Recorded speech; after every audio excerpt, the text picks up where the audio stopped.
Hello, hello! I am Ben Pick, and thank you for joining me in Running to Write, where I give questionable writing advice through running metaphors. In my current work in progress, the story is driven largely by the characters, specifically their reactions and fallout from the events of the previous novel.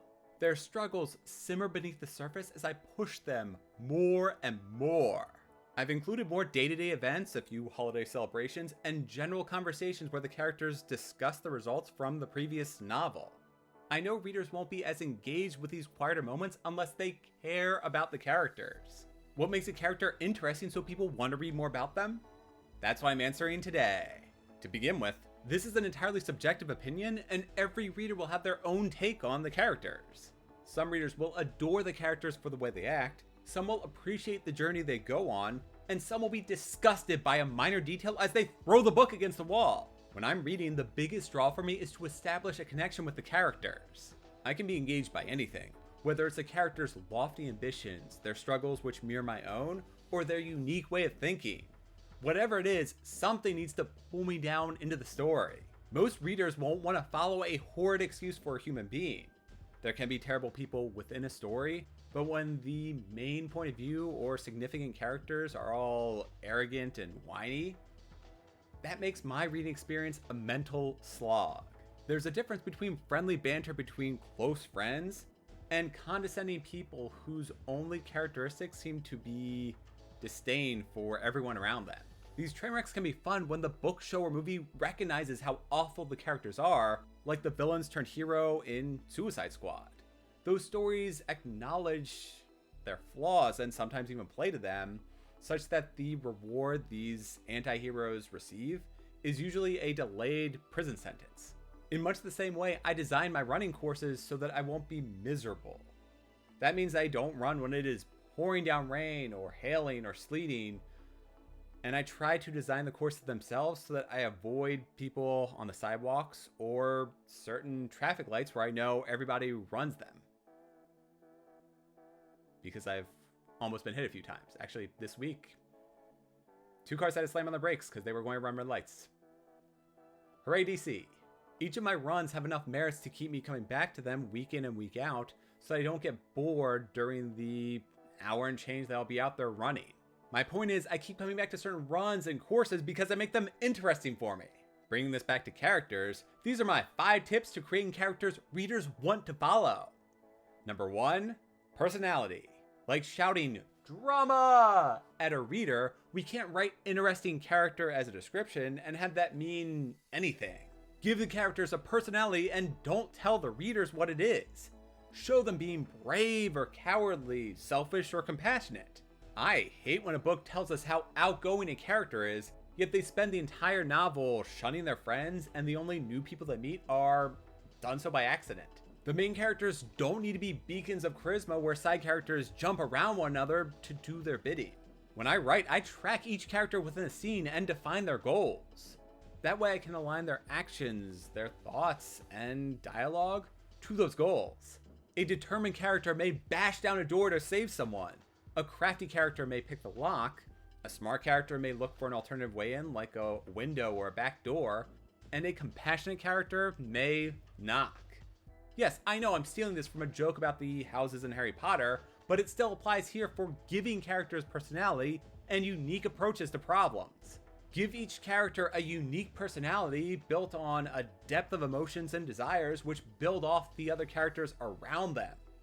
For example, I have 2 headstrong characters who regularly butt heads, and when they stop is when readers should be the most worried. A simple cheat I use to create characters with depth and personality is to write people who I would want to be friends with. Or you could go a completely different route and write somebody with a personality you wouldn't want to have among your friends.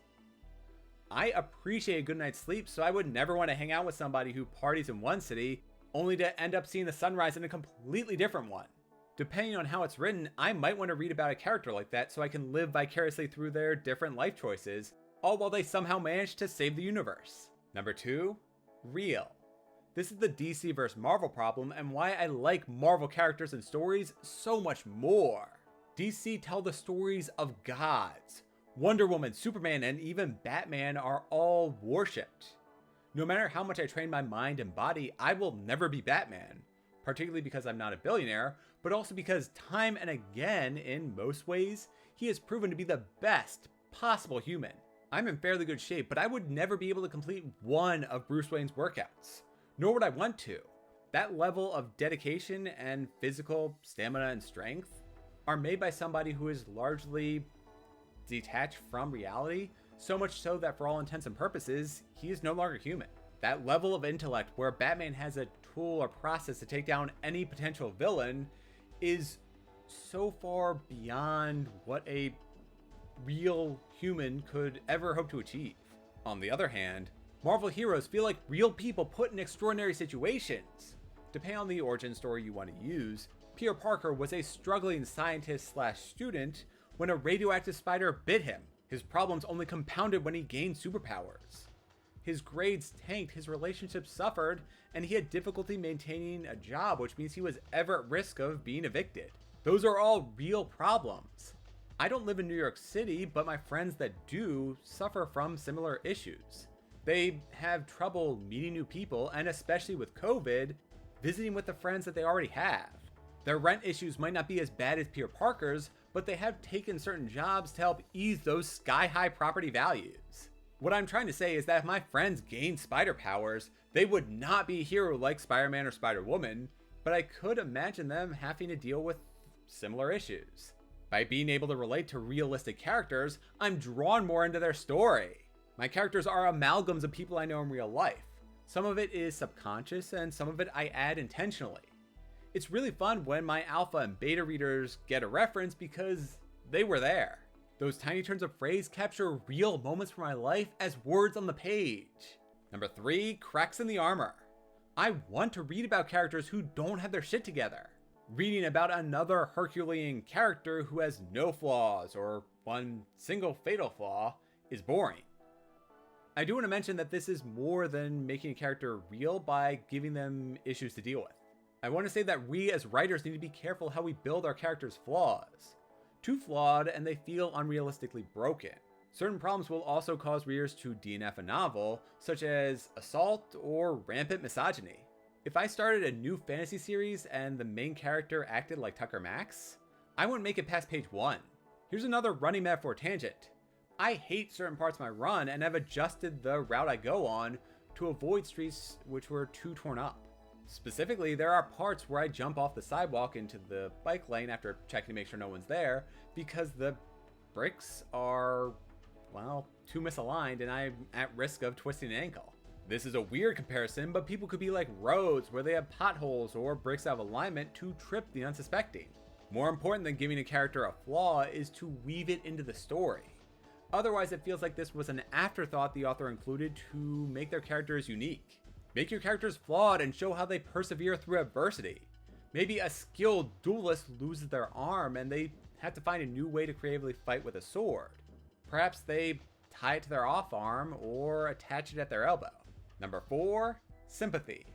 I strive to create sympathetic characters, and this too needs to be done with care. The plucky hero who has a heart of gold and always fights for what's right is a great character by themselves. They don't need a sympathetic, tragic backstory filled with abuse or a sick grandmother who needs money for medication as the reason this naive kid aligns with hardened thieves. Those stories ring as false with characters who routinely break my attachment to it.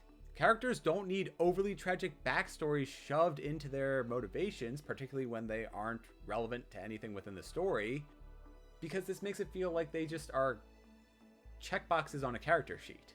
And lastly, number 5, ease us into the deep end. We don't need to know everything about a character all at once.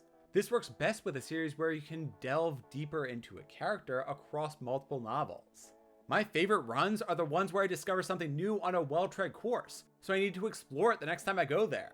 In a similar manner, my favorite series have the characters evolve as we learn some new detail about them with each book. Look at the Dresden Files. In each book, we get some small breadcrumbs to answer the question, who is Harry Dresden? Whether it's his difficult past, his family history, or some dangerous deal he's made with an incredibly powerful being. Each book added in tiny details to help uncover who Harry Dresden is as we formed our own theories and craved morsels of information from somebody who was largely a blank slate known only as Harry Dresden, the one wizard in Chicago you can find in the Yellow Pages. That is the goal, to keep readers wanting more. Rather than throwing out a long list of physical descriptions, personality traits, and history, characters should skillfully be built up over time. Those are my 5 tips to writing characters worth reading. I am Ben Pick, and thank you for joining me in Running to Write. If you enjoy my thoughts on creating interesting characters, please press those like and subscribe buttons. Let me know in those comments what methods you use to create characters. Do you agree with my opinions, or is everything I said wrong? I post my running and writing progress on Instagram and Twitter as Running to Write, so be sure to follow me and join in with your own thoughts. Don't forget to sign up for my Running to Write monthly newsletter for regular updates on my assorted musings, pitfalls, and lessons learned. I also include relevant milestones for running and writing. See you next time. Until then, write those interesting characters who keep me turning pages.